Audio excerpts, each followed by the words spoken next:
보라 내가 새 일을 행하리니 라는 제목으로 오늘 말씀을 나누도록 하겠습니다. 오늘 본문은 이스라엘 백성을 바벨론의 손에서 구원하시는 이 하나님의 약속을 드러내고 있습니다. 특히 오늘 본문에서는 이사야서에서 처음으로 이 바벨론이라는 이 명칭을 이스라엘 백성들에게 직접적으로 언급하고 있습니다. 하나님께서 이스라엘을 명확하게 어떠한 심판 가운데서 구원해내실 것인지를 구체적으로 명확하게 그 이름을 들어서 계시하고 있다라는 것입니다. 하나님은 이처럼 이스라엘을 향한 자신의 계획을 숨기지 아니하시는 이유는요, 그들에게 소망을 주기 위함도 있지만 이 하나님께서 우리를 이 땅에서 창조하신 목적이 그들을 믿음의 증인으로 부르셨기 때문에 그들은 바로 이 약속들을 받는다라고 말을 합니다. 이 43장 10절 말씀, 어제 말씀 보면 이런 말이 있습니다. 나 여호와가 말하노라 너희는 나의 증인 나의 종으로 택함을 입었나니 이는 너희가 나를 알고 믿으며 내가 그인 줄을 깨닫게 하려 하셨다라고 말합니다.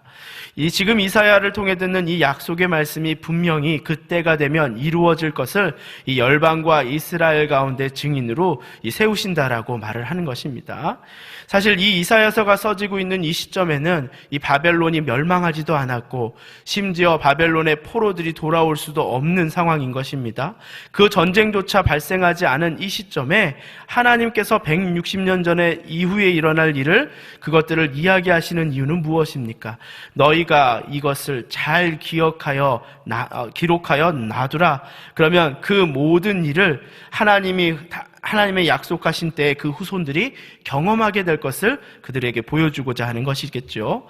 그렇게 하나님은 자신의 약속을 스스로 지키시며 이스라엘과 열방에게 자신을 드러내신다라고 어제 말씀하셨어요. 한 분이신 하나님, 역사의 주인이신 하나님이 이스라엘의 주인이신 그 참 하나님이시라라는 것이죠. 하나님이 이처럼 자신의 살아계심을 이스라엘의 역사와 함께 하시며 또 그들을 열방 중에 하나님의 백성으로 사용하시며 자신의 살아계심을 보여주었던 것이죠.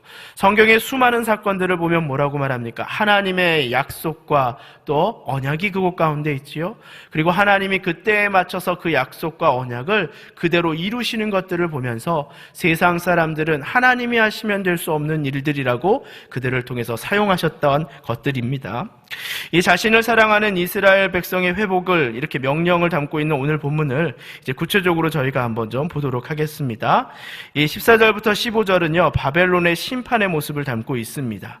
이 14절 말씀을 한번 함께 읽어보도록 하겠습니다.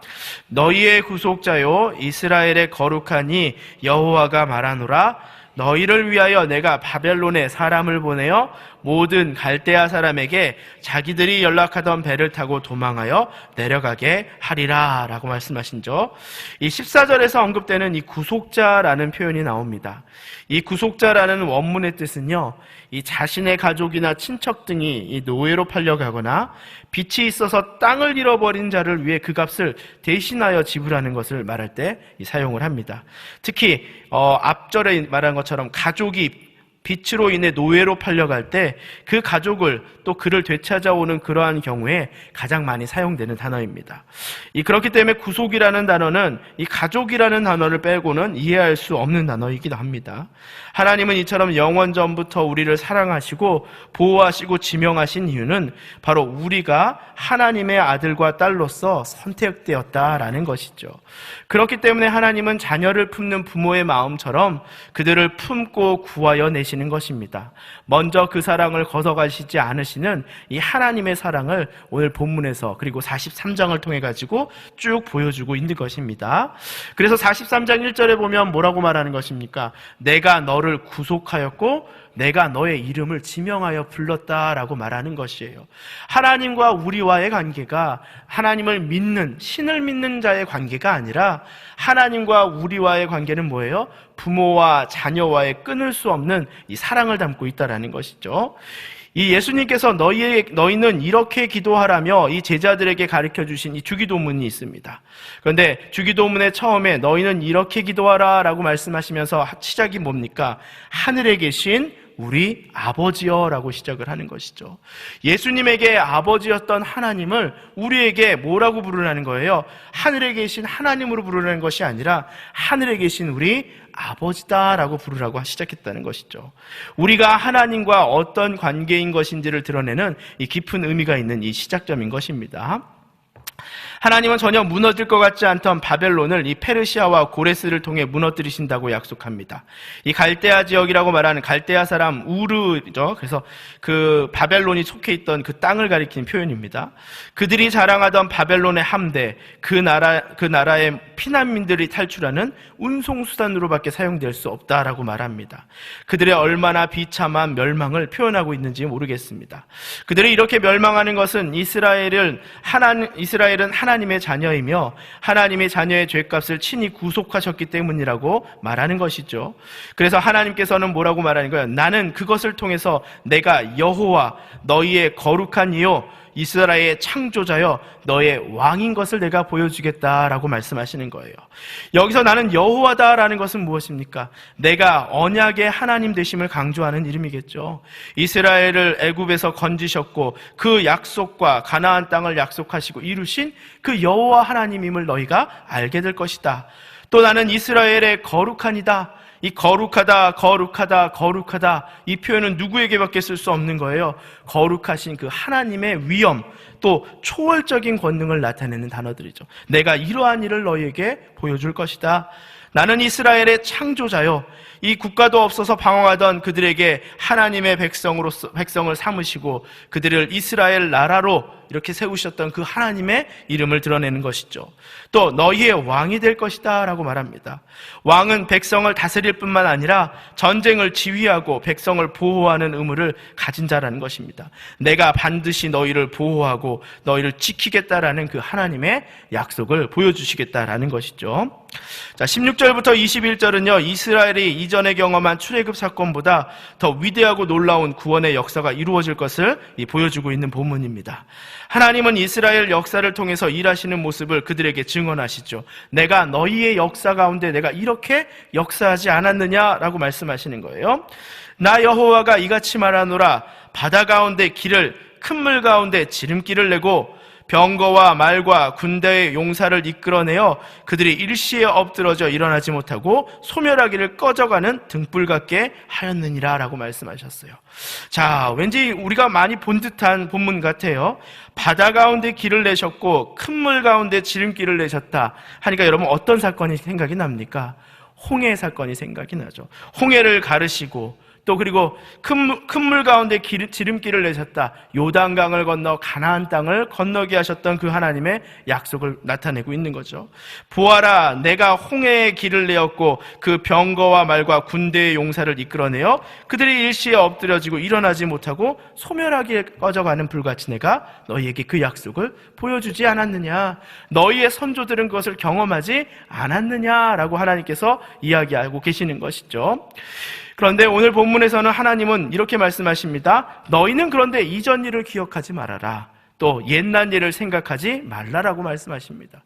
아니, 하나님께서 그렇게 역사하셨던 거는 더 기억하고 우리의 믿음의 증거로 삼아야 되매 하나님께서 말씀하시는 이전 일을 기억하지 말며 옛날 일을 생각하지 말라라고 말씀하십니다. 그 말은 내가 오늘 너희에게 일으킬 구원은 이전과 같지 않다라는 것이에요. 하나님은 이미 이스라엘에게 엄청난 역사를 보여주셨지만 오늘 내가 내 자녀를 위해 일으킬 일은 새롭고 이전과 비교할 수 없이 더 큰 일이라고 말씀하신다라는 것이죠. 하나님의 능력은 끝이 없으며 그 자녀를 향한 하나님의 마음도 끝이 없다는 것이겠죠. 참 부모이신 하나님은 우리에게 말씀하시는 거예요. 내가 예전에 너를 이렇게 사랑했잖아. 아직 기억 못해가 아니라 나는 오늘도 너를 사랑하고 있으며 그리고 내가 원하는 것은 더 좋은 것을 이후로 너에게 주고자 하는 내 마음임을 너희가 알았으면 좋겠다. 이것이 바로 뭐예요? 부모의 마음인 것이잖아요. 자녀에게 하나라도 더 좋은 것을 주고자 하는 그 마음, 그것이 아버지 하나님의 마음이라는 것이에요. 하나님은 이스라엘에게 일으키실 새 일은 무엇입니까? 이 19절부터 20절까지 그 말씀이 나와 있는 것이죠. 보라, 내가 새 일을 행하리니 이제 나타낼 것이라. 너희가 그것을 알지 못하겠느냐? 반드시 내가 광야에 길을 낼 것이며 사막에 강을 내리니 장차 들짐승 곧 승냥이와 타조도 나를 존경할 것은 내가 광야에 물을 내고 사막에 강들을 내어 내 백성 내가 택한 자에게 마시게 할 것이다 라고 얘기하는 거예요. 여러분, 새로운 창조를 나타낼 수 있는 이미지가 여러분 뭐예요? 광야는 길이 없는 곳인데 하나님이 그 길을 열어서 우리가 갈 길을 알게 하신다라는 것이에요. 광야에는 물이 솟아오르고 사막에는 강물이 흐르게 하겠다라고 말씀하시는 거예요. 전혀 예상할 수 없는 새로운 것들을 만들 수 있는 이 하나님의 능력을 보여주시는 것이죠. 하나님의 이 놀라운 일은 누구와도 비교할 수 없는 하나님의 사랑을 나타내고 있는 것입니다. 불가능하면서도 생명과 직결되는 것이 무엇입니까? 길을 찾는 것이고 그리고 물을 마실 수 있는 것입니다.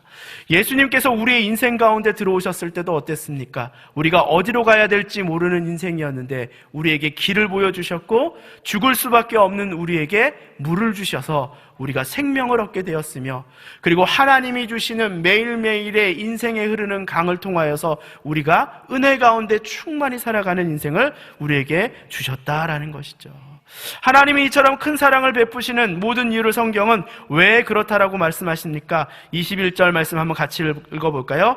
이 백성은 내가 나를 위하여 지었나니 나를 찬송하게 하려 함이니라. 내가 너희를 뭐하였다? 지었다. 내가 너희의 아버지다 라고 말씀하시는 것이에요. 그리고 너희는 나의 아들이고 딸이다 라고 말씀하시는 것이에요. 하나님의 구속이 있는 자, 이스라엘의 하나님은 바로 우리를 아버지 되신 하나님이신 것이죠. 하나님의 영광을 위해 우리를 만드셨다라는 것이에요. 이 하나님은요, 자신을 스스로 계신 자라고 성경에서 설명을 합니다. 그분 스스로 모세를 만났을 때와 같이 불과 바람 가운데 자신의 존재를 드러내실 수도 있어요. 하지만 하나님께서 성경에서 이렇게 말합니다. 하나님의 영혼을 구원하기 위해서 전도에 미련하는 것을 사용하신다라는 표현처럼 하나님은 그가 하시는 일들 가운데 그의 선택하신 이스라엘과 그들의 역사를 통해서 하나님의 살아계심을 나타내기를 좋아하신다는 거예요. 자기 스스로의 영광을 보여주는 것이 아니라 내가 창조하고 내가 선택한 그 백성 가운데 하나님이 보이는 것을 기뻐하신다라는 것이에요. 하나님이 이스라엘을 선택하신 이유가 바로 그것입니다. 하나님의 살아계심을 증언하는 증인들이 되는 것이에요. 그렇기 때문에 그들은 하나님의 약속에 귀 기울여 기록하고 순종하며 살아야 되는 것입니다. 그렇게 귀 기울이고 그 약속을 믿으며 살았고 하나님께서 이루신 일들을 기록한 것이 바로 뭐예요? 성경책인 것이에요. 이 성경을 읽을 때마다 살아계신 하나님을 경험할 수 있는 것은 그 살아계신 하나님이 주시는 약속을 우리가 이곳 가운데 볼 수 있기 때문인 것입니다. 그렇기 때문에 우리의 삶이 하나님을 드러내는 팻말이 되는 것입니다. 우리를 통해 세상은 하나님의 살아계심을 알게 된다는 것이에요. 이 자식은 부모를 닮는다고 하죠. 우리는 하나님의 형상으로 창조되었습니다. 그렇기 때문에 회복된 우리는 하나님의 형상을 드러낼 수밖에 없는 것이에요. 하나님의 회복으로 우리가 사는 삶이 곧 그리스도를 드러내는 찬송의 삶이 되는 것이죠. 우리를 통해 하나님의 형상이 드러난다는 것은 오늘 우리가 닮아간다는 것은 바로 예수님의 삶이 우리 가운데 드러나게 된다는 것이에요. 그래서 우리의 삶을 가리켜서 그리스도의 향기가 드러난다라고 이야기하는 것이잖아요. 그것이 우리를 부르신 하나님의 뜻이다라는 것입니다. 하나님이 우리에게 광야의 생명 같은 물을 마시게 하시고 자신의 자녀 삼으시고 사막의 강을 내듯 끊을 수 없는 하나님의 은혜를 경험하게 하시는 것이 우리를 통해 자신의 새롭고 놀라운 일을 만들고자 그것을 원하시는 하나님의 마음을 담고 있다는 것이죠. 우리는 이제 광야에서 물을 얻는 것만이 아니라 잃었던 길을 찾는 것만이 아니라 지금도 끊을 수 없는 그 강이 흐르는 것처럼 하나님이 내 삶에, 내 가정에, 내 일터에 이루실 새 일을 기대하며 살아가며 하나님의 영광이 나를 통해서 하나님의 형상이 보일 수 있도록 그리고 그리스도의 향기가 우리 삶 가운데 충만히 넘치며 열방이 그리스도의 살아계심을 보고 하나님의 살아계심을 경험할 수 있는 그런 자로 여러분의 인생이 귀하게 쓰임받기를 축복합니다. 아멘. 이 시간 기도합니다. 주님, 부족한 우리를 통해 하나님의 살아계심을 나타낸다 하셨는데 하나님의 말씀에 매 순간 순종하며 하나님이 이루시는 새 역사의 증인으로 그리스도의 향기가 나는 우리로 살아가게 하여 주시옵소서. 이 시간 한번 기도하시고요.